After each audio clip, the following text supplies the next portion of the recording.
और आज उत्तराखंड में यूसीसी लागू हो जाएगा। दोपहर 12:30 बजे यूसीसी का पोर्टल पुष्कर सिंह धामी लॉन्च करने वाले हैं और इसके साथ ही राज्य में यूनिफॉर्म सिविल कोड लागू हो जाएगा।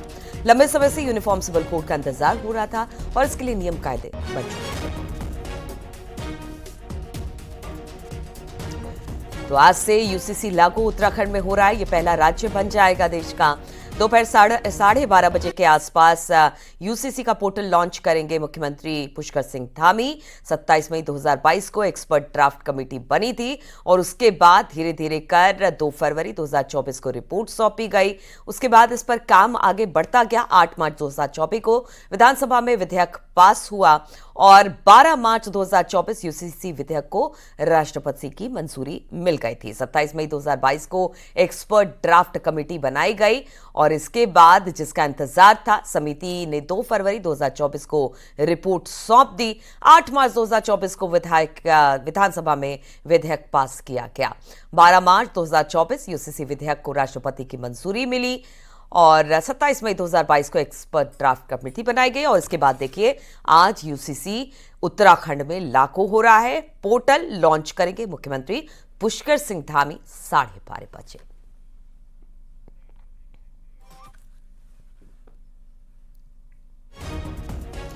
और वहीं सीएम योगी के यूनाइटेड यूपी वाले बयान से मुजफ्फरनगर की जनता की क्या राय है, आपको सुनाते हैं। योगी आदित्यनाथ जी ने कहा है कि बंटवारा नहीं होना चाहिए क्योंकि अब उत्तर प्रदेश में आगरा भी है, कुंभ प्रयागराज भी है, अयोध्या भी है। बंटवारे के बाद क्या बचेगा? तो आपका क्या कहना है?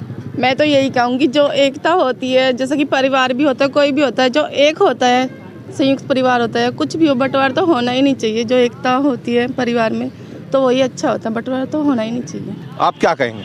बंटवारा नहीं होना चाहिए, एकता सही होती है जी। योगी जी की तो बात सभी को ही माननी चाहिए, अच्छी बात है। हमारे प्रदेश के मुख्यमंत्री हैं, ऐसी बात नहीं है और जो भी उन्होंने कहा सही कहा है। हमारे बराबर में उत्तराखंड बना तो उत्तराखंड में तो तेजी से विकास और हुआ, तो बंटवारा वैसे तो सही नहीं है, लेकिन अगर विकास के हिसाब से देखा जाए तो मतलब होना भी चाहिए, मतलब कि भाई प्रदेश मतलब बनना चाहिए। लेकिन ऐसा कोई और जैसे योगी जी जैसा कोई धुरंधर है, ऐसा कोई धुरंधर आना भी चाहिए। मतलब बंटवारा घर का हो या प्रदेश का, जहाँ भी बंटवारा होगा चीज़ें बिखरेंगी, उखड़ेंगी। प्रदेश बहुत बड़ा हो रहा जी। जो पश्चिम का सारा विकास है वो सब पूर्वांचल में जा रहा। इसके तो जितने छोटे टुकड़े हो जाते हैं अच्छे। क्यों ठीक करें?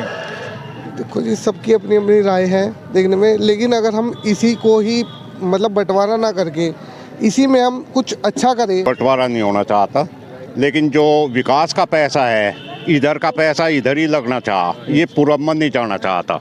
हम तो पूर्ण रूप से समर्थन करते हैं इसके लिए, क्योंकि एकता में ही समानता होती है और हम सब एक होकर ही अपने उत्तर प्रदेश को बचा सकते हैं। नेक्स्ट प्रदेश का बंटवारा होकर इसको दिल्ली से जोड़ देना चाहिए। दिल्ली से जुड़ने के बाद में यहाँ बड़ी तेजी से विकास होंगे और क्षेत्र की जो हमारी हाईकोर्ट की समस्या है, राजधानी हमारे से बहुत दूर है, हाईकोर्ट हमारे से बहुत दूर है, इन सभी समस्याओं का समाधान हो जाएगा। छोटे छोटे टुकड़े बना करके ही हमेशा विकास हुआ है। मैं ये नहीं कहूँगा कि टुकड़े करने से ज़्यादा अच्छा रहेगा, लेकिन हाँ, विकास की दृष्टि से बहुत अच्छा रहेगा। हम तो यही चाहते हैं योगी जी से, अगर बंटवारे की उनका संदेश यही है कि बंटवारा ना हो तो हमें बेंच दे दे और जितना भी हमारा पैसा है इन पश्चिम का 80% इधर खर्च करें, 20% पूर्व में ले जाए। वहीं यूनाइटेड उत्तर प्रदेश वाले योगी के बयान को लेकर बुंदेलखंड के लोगों की मिली जुली प्रतिक्रिया है। यूपी स्टेट रहने चाहिए, बंटवारा नहीं होना चाहिए। बंटवारे से कभी किसी का भला नहीं हुआ है। यूपी का विभाजन नहीं होना चाहिए। यूपी से बुंदेलखंड राज्य भी बनता है तो कई सारी अपॉर्चुनिटी मिलेगी यहाँ के युवाओं के लिए, फैक्ट्रीज होंगी, कंपनी होगी, विकास होगा कई सारा। बुंदेलखंड है, इसकी जायज मांग है, तो यहाँ बुंदेलखंड राज्य होना आवश्यक है, तभी इस क्षेत्र का विकास हो पाएगा। बुंदेलखंड क्षेत्र में बुंदेलखंड डेवलपमेंट अथॉरिटी बीडा के आ जाने से और केन बेतवा लिंक परियोजना के शुरू होने से जो रूखा सूखा की समस्या थी वो खत्म हो गई और दूसरी बीडा के आ जाने से पलायन की समस्या भी आने वाले समय में खत्म हो जाएगी। तो ऐसी स्थिति में बंटना किसी भी प्रकार का सही विकल्प नहीं होगा। संभल में प्रधानमंत्री मोदी का जादू लोगों के सिर चढ़कर बोल रहा है। प्रधानमंत्री मोदी के एक समर्थक ने अपनी नवजात बेटी का नाम पीएम मोदी की मां के नाम पर हीराबेन रखा। मामला देली दरवाजा इलाके के हॉस्पिटल का है। महिला की बेटी को जन्म दिया, जिसके बाद दंपति ने अपनी बेटी का नाम हीराबेन रखा। बेटी के पिता श्यामलाल का कहना है कि मोदी जी अच्छा काम कर रहे हैं, इसलिए उन्होंने अपनी बेटी का नाम प्रधानमंत्री मोदी की मां के नाम पर रखा है। ये सिलविना हॉस्पिटल में मैंने अपनी बेटी का नाम हीराभान रखा है। हीराबेन क्यों रखा है आपने बेटी का? हीराभान नाम रखा है, मोदी के माँ का नाम था। अच्छा, इसलिए आपने अपनी बेटी का नाम रखा है। क्यों रखा है, इस कोई वजह?